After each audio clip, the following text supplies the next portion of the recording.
안녕하십니까. 문종탁TV의 문종탁 변호사입니다. 지난 2월 3일 토요일 새벽 4시 30분쯤 20대 안모씨가 서울 강남구 논현동에서 술을 마시고 만취 상태에서 벤츠 차량을 몰다가 오토바이를 몰던 50대 배달기사를 쳐서 사망시킨 사건이 발생했습니다. 오토바이를 몰던 50대 운전자는 사고 영상을 보니까 이렇게 벤츠에 껴서 쭉 오토바이가 끌려가는 게 나오던데요. 심정지 상태에서 병원으로 이송됐지만 결국 안타깝게 세상을 떠나셨습니다. 홀로 자녀들을 키우셨던 가장이었는데 이런 범죄로 세상을 떠나셨다니 너무 안타깝고 상가 고인의 명복을 빕니다.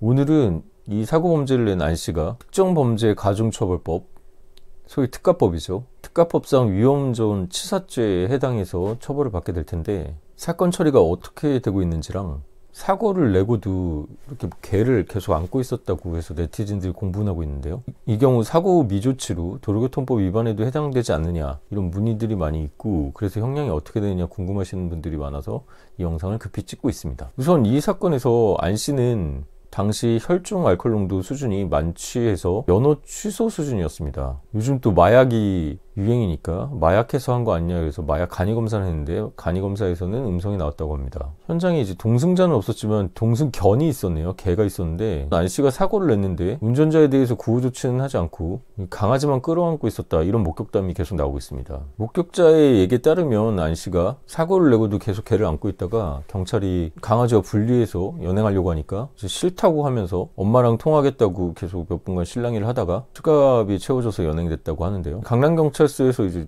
안 씨를 연행해서 데려갔는데 걔랑은 당연히 분리시키겠죠. 현장에서 체포했으니까 현행범 체포가 될 것이고요. 경찰에서는 구속영장을 신청하고 검찰은 그걸 받아서 구속영장을 청구합니다. 그러면 법원에서 영장 전담 부장 판사님들이 있는데요. 형사사건에서는 이제 빨리 판단하셔야 되니까 뛰어난 분들이 영장 전담을 맡으시는데 서울중앙지법이 관할이겠죠. 강남경찰서니까. 윤재남 영장 전담 부장판사님께서 구속할지 여부를 결정할 때 피의자를 보고서 이제 신문을 합니다. 구속 전 피의자 신문이라고 하는 건데요. 불구속 수사가 원칙이니까요. 실매스를 이를 실질적으로 보고서 심판한다고 해서 영장 실질심사라고도 하는데요. 이 안 씨는 도주 우려가 있다고 해서 구속영장이 발부됐고 안 씨는 구속됐습니다. 20대 여자가 만취하고 그것도 벤츠 승용차를 몰고 다니냐 그래서 알려진 바로는 안 씨는 중국하고 한국을 오가는 DJ라고 합니다. 디제잉 이렇게 하는 거겠죠. 안 씨가 술 마시고 사람을 쳐서 사망케 한 사건은 서두에 말씀드리는 것처럼 특정범죄 가중처벌에 관한 법률에 따라서 위험운전 치사에 해당합니다. 문종탁TV는 법조문을 보여드리죠. 법조문 보이십니까? 특정범죄 가중처벌법상 위험운전 치사는 제5조의 11에 규정되어 있는데요. 위험운전 등 치사상입니다. 사망에 이를 때 치사고 상해에 이를 때 치상인데요.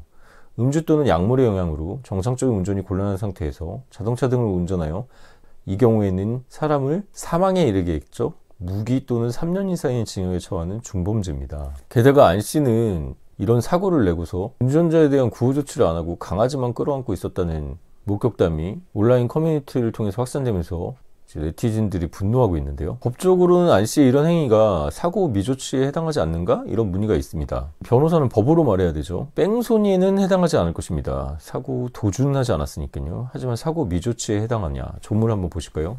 도로교통법은 제54조 사고 발생 시의 조치로서 차 교통으로 인해서 사람을 사상하거나 이거는 물건 손괴는 당연히 포함되겠죠. 오토바이도 망가졌으니까요. 그래서 차 또는 노면 전차의 운전자나 그 밖의 승무원은 즉시 정차해서 당 각호의 조치를 해야 되는데 1번이 뭡니까? 사상자를 구호하는 등의 필요한 조치겠죠. 피해자에게 인적사항을 제공하는 것은 심정지셨으니까 힘들었겠죠. 그러면 사상자를 구하는 조치를 해야 된다는 것이 사고 발생 시 조치 의무입니다. 그리고 1항의 경우 그 차의 운전자는 경찰 공무원이 현장에 있을 때는 경찰 공무원에게, 없을 때는 가까운 국가경찰관서에 당 각호 상황을 지체 없이 신고해야 됩니다. 뭘까요? 사고가 어디에서 일어났습니다. 사상자가 누구 있어요? 이런 것들 조치사항에 대해서 신고하게 돼 있습니다. 이런 걸 안 할 경우 제148조 벌칙에서는 제54조 제1항에 따른 교통사고 발생 시 조치를 하지 아니한 사람, 이 경우에는 5년 이하의 징역이나 1,500만 원 이하의 벌금에 처한다고 하고 있습니다. 주정차된 차에 잠시 손괴만 있는 걸 제외하고 이렇게 사상이 있고 사람이 다쳤을 때, 죽었을 때는 반드시 신고해야 되는 의무가 있고 조치를 해야 되는 것이죠. 그래서 현장을 떠나지만 않으면 된다 이런 잘못된 생각을 갖고 계신 분들도 있는데 도주하지 않아서 뺑소니 아니더라도 사람이 다쳤거나 사망에 이르렀으면 112, 119에 알려야겠죠. 제가 이 사실관계를 다 파악할 수 있는 건 아니죠. 이런 사고 낸 사람의 변호인을 맡지도 않겠지만, 반대로 제가 수사기관이 아니기 때문에 사고 후 사상자 구호를 위해서 신고를 했는지, 2차 사고 방지를 위해서 조치를 했는지, 이런 것을 따져봐서 사고 후 미조치 범죄에 해당하는지는 수사기관에서 가르칠 것으로 보입니다. 하지만 사고 후 미조치 추가 혐의가 적용되더라도 형량이 막 드라마틱하게 올라가지는 않습니다. 왜 그럴까요? 미국은 죄명별로 형량을 다 포개입니다. 그렇기 때문에 무슨 징역 200년, 300년도 나오죠. 근데 우리나라는 죄명별로 형량을 다 더하는 것이 아니라 경합범 가중을 합니다. 그렇기 때문에 형량이 극적으로 늘진 않습니다.